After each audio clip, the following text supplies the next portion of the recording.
Usa ka balay nga gimong boarding house sa Barangay Gusa, Cagayan de Oro City naugdaw. Problema sa linya sa kuryente ang gidalantaw nga tinubdan sa kalayo sa BFP. Ano report ni Cyril Chavez.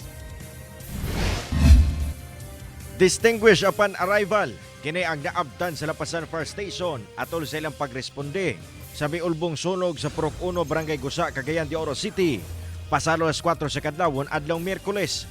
Bisa na niini, nagpahigayon gyapon og overhauling ang BFP aron masiguro nga dili na mabalik ang kalayo.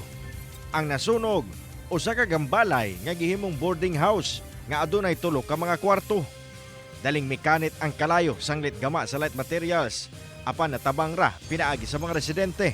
Ang kalayo na wala na kay kuyanap kay tungod nagtinabang nga ato ang mga residente sa bandang dihang lugaran no og na fire out nila bandang alas 4:54.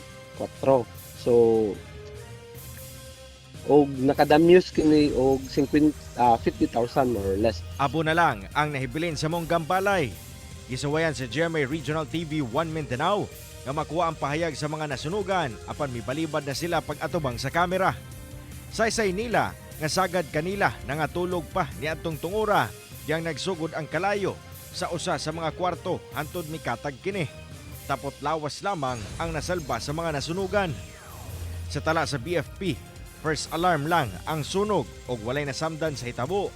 Samtang ginasubay pa nila ang tinubdan sa maong sunog. Most likely basing naano siya ay atong gilantaw karon na basing electrical connection ang kasupagani. Pero wala gyud na to giwala ang other instances. Kauban si Jaybert Pairat, Cyril Chavez, 1 Mindanao.